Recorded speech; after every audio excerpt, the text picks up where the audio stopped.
Tell me a little bit about this project. It sounds quite exciting. I'm really excited to see the public reaction to it. Me too. Did you enjoy it? It's okay if you Mhm. didn't. Of course I enjoyed it. I wouldn't be here if I didn't. Well, I'm always like You looking never behind know. the curtain, going, "Hey, did they like it? I'm not sure. Did I shit the bed here?" No, it was Um, amazing.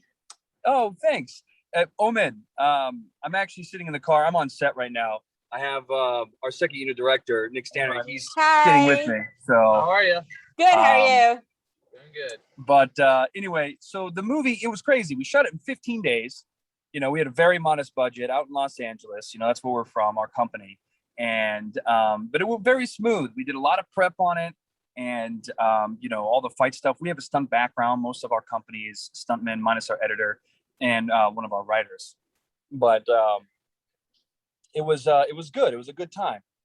I think that it's crazy making a movie. Even bad movies are hard to make. So it's like trying to make a good one and make it, fun is, it's a testament. And I really enjoyed it. And that's what this movie is, So. Yeah, I mean, I always say, there's always a big percentage of people in Hollywood that want to make a film. Then from those people, there's a smaller percentage that actually do the film. And then from that percentage, there's even a more minute percentage of films that are actually watchable and entertaining. So hopefully we fall into the last category. Well, yeah, of course you do. I mean, again, I wouldn't be here if you didn't. But then again, I also wanted to talk to these two handsome guys. So, Well, thank you. I'll take that. I'll take that. I'll take the handsome man thing. Nice, nice. And other than filming it in 15 days, what would you say was the biggest challenge about filming? I think it was because of our modest budget, making sure we could get actors in and out, making that work for the story, like we kind of figured out like our locations that we had access to and trying to make it work and then support Omid, since it's his first run out as lead man, to make it as good as it possibly can. So, the process was very difficult writing a movie when you have, this kind of resource and you have to kind of fit it in there. It makes it very difficult. But I think that, we accomplished our goal, and that's what indie filmmaking is all about. You know what I mean? Like really just coming to the challenge and beating it and facing yourself and learning. If you started off right and you have the right prep, you have the right team behind you, a lot of things are possible. And obviously we are proof of that. And, again, making an action film and getting an hour and 43 minutes out of it in 15 days, it was definitely a challenge, but we loved every second of it. So it was fun. Yeah, I think you did an amazing job, especially I never would have guessed modest budget, 15 days. I would have thought it would take a long time and like $1 million budget, because you did really well on it. I'm really proud of the both of you. Thank you. Thank you. Appreciate that. Yeah, no, it was definitely a thing, trying to make sure that we could accomplish everything, because you have actors for a day or so. And usually, they feel kind of like pushed in or hammed in the movie. So we try to make it feel as organic as possible. Like it made sense for them to be in the areas that they were to make the movie make sense, but still let the audience feel like they're not there just because we only had them for so long. So it was definitely a challenge. Excuse me. I'm sorry. That it was definitely a challenge, but I think we achieved what we needed to achieve. Nice, that's great. And you filmed during the pandemic, correct? No, we actually were before the pandemic. We filmed before the pandemic. Good. Now that made it very much more difficult because we were in post during the pandemic, which still slowed us down because our sound house, they were kind of shut down at the moment at that current time. So, and things are closing, try to get, clearances and all that fun stuff. So like it slowed us down a little bit, but thankfully we were able to do it pre-pandemic. And, it's been a long journey to make sure we get sold. And, I just want people to enjoy the movie, have a good time. Kind of like Guy Ritchie's first one, Lock, Stock, and Two Barrels. It's a kind of that grit, but still funny, still has a thing, that kind of vibe that people can like attach themselves to. So therefore we can go do another one with more money and just blow them away even more so, have a really good time. And that was kind of our point, is to make sure that people know that we don't take ourselves too serious. And that's why you see the comedy in it that you see. So we thought it would be a really nice balance between all the action and the boom boom and the gunfires, to have comic reliefs like Nick Turturro and Jack Griffith, who plays the Augie character, who's like my little techie. But that also shows my character Marcus's human side, I feel like, because he has that relationship with these people and obviously his sister as well. And so we thought that all of that was a really nice balance to the entire film. Nice. And how would you describe Marcus? I mean, I thought the character was fabulous, but how would you describe him? Marcus is definitely, we have similarities as people, I feel like, and I always like characters like that I can get in touch with slightly from my own perspective. But Marcus is definitely a complex yet simple human. He's seen a lot in his time in the military, and he's the type of guy that just wants to get in and get out. And that was his job, and that's why throughout the film you'll see it's more about survival mode, and he's not necessarily trying to inflict unnecessary pain, but it's just I need to get through these people to get to my point that I need to get to. But he also has a really soft side and that you can really see hopefully throughout the film. And he is loving and caring, but he just happens to be in a situation in his life then he has to get out of. Yeah, and since he is military, did you talk to any people that were in the military to help prepare for the role? Yeah, I absolutely did. Marcus has a bit of PTSD, so for me, I've never experienced it on the military side, I should say. And it was really nice to be able to sit down with some veterans, some that did have PTSD, the ones that were willing to open up.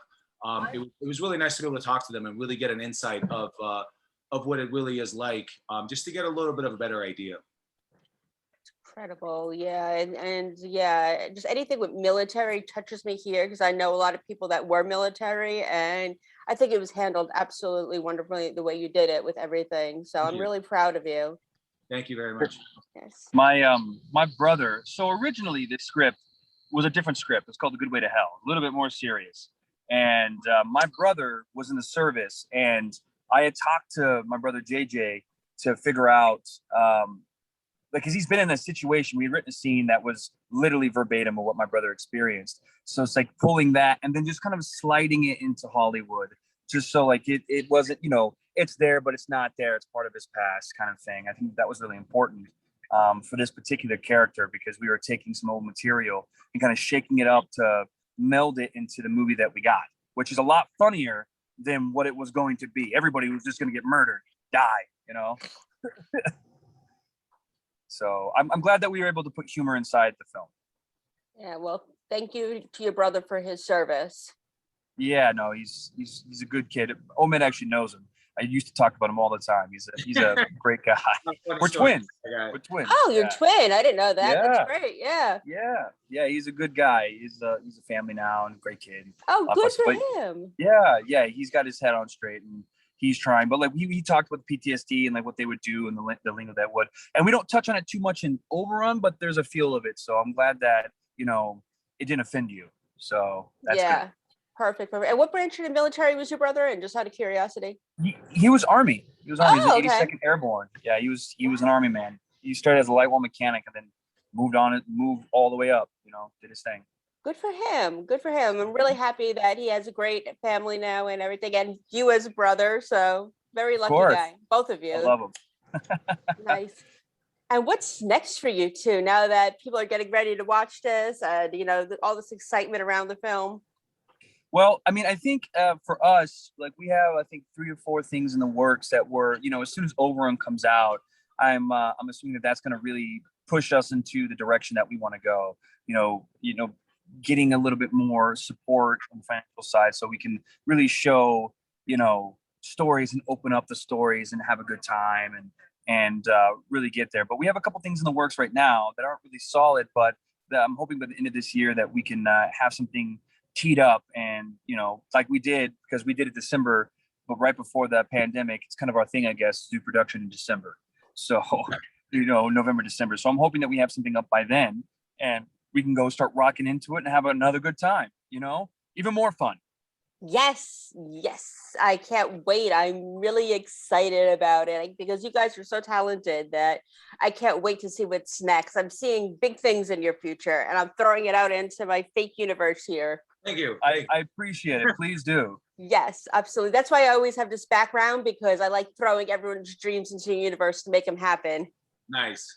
I'm all about it. You throw them everywhere. Yes. In the gutter, in the universe, and You get a dream. You get a dream come true. Everybody gets a dream come true. Thank you, Oprah. I wish. So one thing I like to ask people at interview is tell me a fun fact about yourself. Go ahead, Omen. I'll let you start.